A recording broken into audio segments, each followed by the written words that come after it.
ಎಲ್ಲರಿಗೂ ನಮಸ್ಕಾರ. ಚಳಿಗಾಲ, ಎಲ್ಲರಿಗೂ ಸಹ ಶೀತ, ಕೆಮ್ಮು, ನೆಗಡಿ, ಅದರೊಟ್ಟಿಗೆ ಜ್ವರ. ಆಗ ಊಟ ಮಾಡಲಿಕ್ಕೆ ಮನಸ್ಸು ಬರದಾಗ ಇವತ್ತು ನಾನು ಮಾಡಿದಂತಹ ರಸಮನ್ನು ಮಾಡಿಕೊಂಡ್ರೆ ಬಹಳ ಚೆನ್ನಾಗಿ ಆಗ್ತದೆ. ಗಂಟಲಿಗೊಂದು ಸೂದಿಂಗ್ ಎಫೆಕ್ಟ್ ಕೊಡುವಂತಹ ಕ್ಯಾರೆಟ್ನಿಂದ ಮಾಡಿದಂತಹ ಒಂದು ರಸಮ್. ಹಾಗಾದರೆ ಯಾರೆಲ್ಲ ನನ್ನ ಚಾನಲನ್ನು ನೋಡ್ತಿದ್ದೀರಿ, ಯಾರೆಲ್ಲ ಇನ್ನೂ ಸಬ್ಸ್ಕ್ರೈಬ್ ಮಾಡಿಲ್ಲ, ದಯವಿಟ್ಟು ಸಬ್ಸ್ಕ್ರೈಬ್ ಮಾಡಿ, ಸಪೋರ್ಟ್ ಮಾಡಿ ಅಂತ ಹೇಳುತ್ತಾ ಬನ್ನಿ ಈ ಒಂದು ಟೇಸ್ಟಿಯಾದ ಹಾಗೂ ಹೆಲ್ದಿಯಾದ, ನಾಲಿಗೆಗೆ ರುಚಿಯನ್ನು ಕೊಡುವಂತಹ ಕ್ಯಾರೆಟ್ನ ರಸಮನ್ನು ಹೇಗೆ ಮಾಡುವುದು ಎಂದು ನೋಡೋಣ. ವೀಕ್ಷಕರೇ, ಇವತ್ತು ಕ್ಯಾರೆಟ್ ಮತ್ತು 2 ಟೊಮೆಟೊ ಬಳಸಿ ಒಂದು ರುಚಿಕರವಾದ ಹಾಗೂ ಹೆಲ್ದಿಯಾದ ರಸಮನ್ನು ಮಾಡೋಣ. ಬಹಳ ಸುಲಭ, ಅನ್ನಕ್ಕಂತೂ ಬಹಳ ಚೆನ್ನಾಗಿ ಬರ್ತದೆ. ಈಗ ಮೊದಲಿಗೆ ಈ ಕ್ಯಾರೆಟ್ನ ಮೇಲಿನ ಭಾಗವನ್ನು ಕಟ್ ಮಾಡಿಕೊಂಡು ರಫ್ಲಿ ಹೀಗೆ ಚಾಪ್ ಮಾಡ್ತಿದ್ದೇನೆ. ಇದನ್ನು ನಾನು ತೊಳೆದೇ ತಂದಿದ್ದೇನೆ.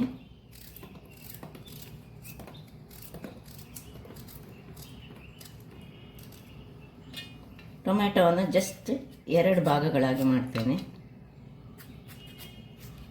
ಇದರ ಮೇಲಿನ ಇದನ್ನು ತೆಗೆದುಕೊಳ್ಳೋಣ.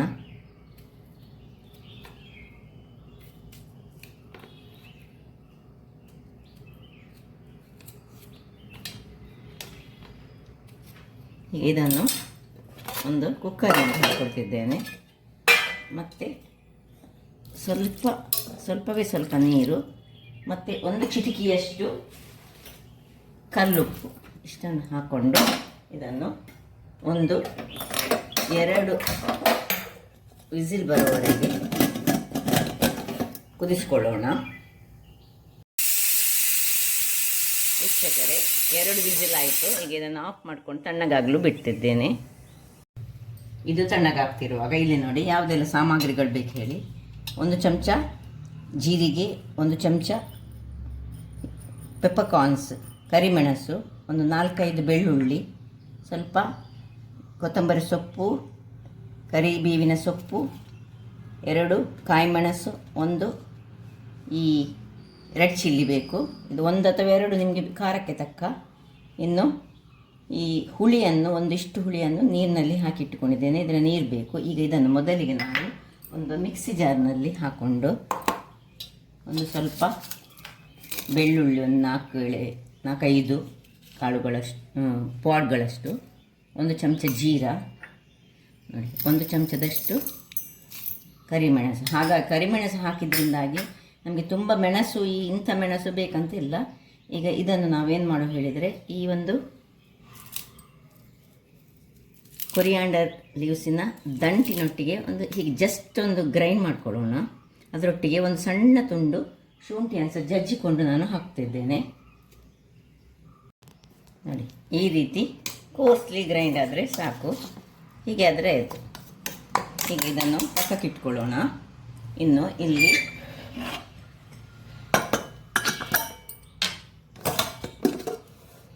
ಇದು ಒಳ್ಳೆ ಬೆಂದಿದೆ. ಈಗ ಇದನ್ನು ನಾವು ಒಂದು ಮ್ಯಾಶರ್ನ ಸಹಾಯದಿಂದ ಅಥವಾ ನಿಮ್ಮ ಹತ್ರ ಇಲ್ಲದಿದ್ದರೆ ಲೋಟದ ಸಹಾಯದಿಂದ ಹೀಗೆ ಚೆನ್ನಾಗಿ, ಅಥವಾ ಬೇಕಿದ್ರೆ ಒಮ್ಮೆ ಮಿಕ್ಸಿಗೆ ಸಹ ಹಾಕ್ಕೊಳ್ಬೋದು. ಹೀಗೆ ಮಾಡಿದರೆ ಒಳ್ಳೆಯದಾಗ್ತದೆ. ಚೆನ್ನಾಗಿ ಹೀಗೆ ಮ್ಯಾಶ್ ಮಾಡ್ಕೊಳ್ಳೋಣ. ನೋಡಿ, ಒಳ್ಳೆ ಈ ರೀತಿ ಮ್ಯಾಶ್ ಆಯಿತು. ಇದನ್ನೀಗ ಪಕ್ಕಕ್ಕಿಟ್ಕೊಳ್ಳೋಣ. ಇಲ್ಲಿ ಒಂದು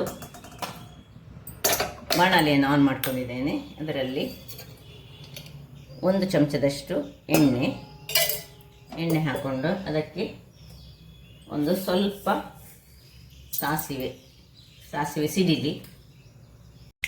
ಸಾಸಿವೆ ಸಿಡಿಯುವಾಗ 1 ಮೆಣಸು, ರೆಡ್ ಚಿಲ್ಲಿ ಹಾಕ್ಕೊಳ್ತಿದ್ದೇನೆ. ಸ್ವಲ್ಪ ಕರಿಬೇವಿನ ಸೊಪ್ಪು,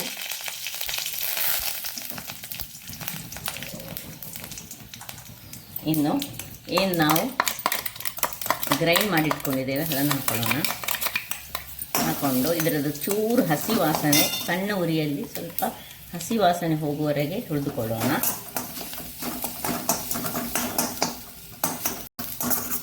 ಒಳ್ಳೆ ಘಮ್ ಅಂತ ಪರಿಮಳ ಬರ್ತಾ ಉಂಟು ಇದನ್ನು ಹುರಿಯುವಾಗ. ಈಗ ಅದಕ್ಕೆ ನಾವು ಏನು ನಾವು ಮಿಶ್ರಣ ಮಾಡಿಟ್ಟುಕೊಂಡಿದ್ದೇವೆ ನೋಡಿ, ಇದನ್ನು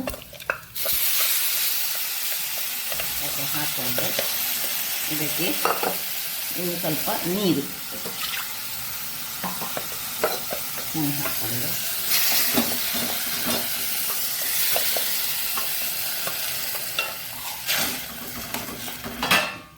ಇನ್ನು ಇದಕ್ಕೆ ಉಪ್ಪು, ಹಳದಿ ಪುಡಿ, ಈಗ ಉರಿಯನ್ನು ದೊಡ್ಡದು ಮಾಡ್ಕೊಳ್ಳೋಣ. ಸ್ವಲ್ಪ ಹಳದಿಯ ಪುಡಿ, ಇನ್ನು ಸ್ವಲ್ಪ ಉಪ್ಪು,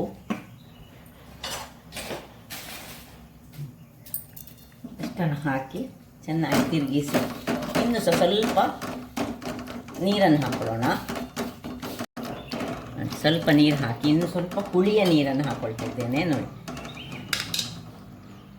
ಹುಳಿಯ ನೀರು ಅಗತ್ಯ ಉಂಟು ಇಲ್ಲಿ. ಒಂದು ಸಣ್ಣ ಲಿಂಬೆ ಗಾತ್ರದ ಹುಳಿಯ ನೀರು ಹಾಕ್ಕೊಂಡು ಇದನ್ನು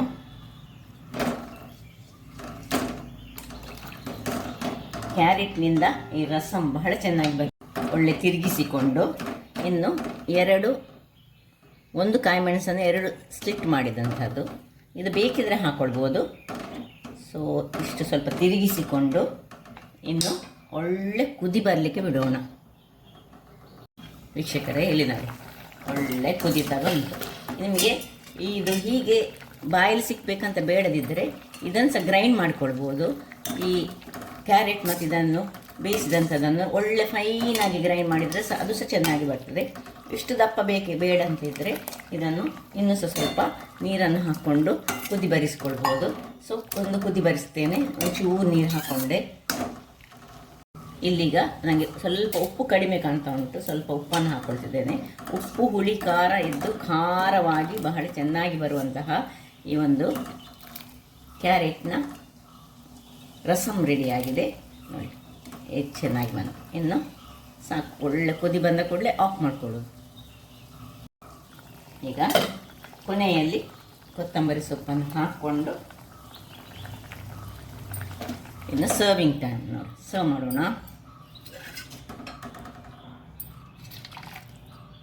ರುಚಿಯಾದ ರಸಂ, ಅದು ಸಹ ಈ ಚಳಿಗಾಲಕ್ಕೆ ಹೇಳಿ ಮಾಡಿಸಿದಂತಹದ್ದು. ಯಾರಿಗೆಲ್ಲ ಈ ಜ್ವರ, ಶೀತ ಎಲ್ಲ ಇರ್ತದೆ ಅಂಥವರು ಇಂತಹ ರಸಮನ್ನು ಮಾಡಿ, ಕೆಮ್ಮಿದ್ದವರಿಗೆ ಸಹ ಬಹಳ ಒಳ್ಳೆಯದು. ಹಾಗಿರುವಾಗ ನೋಡಿದ್ರಲ್ಲ ವೀಕ್ಷಕರೇ, ಒಂದು ರುಚಿಕರವಾದ ರಸಮನ್ನು ಕ್ಯಾರೆಟ್ ಮತ್ತು ಟೊಮ್ಯಾಟೊ ಬಳಸಿ ಮಾಡಿದ್ದೇನೆ.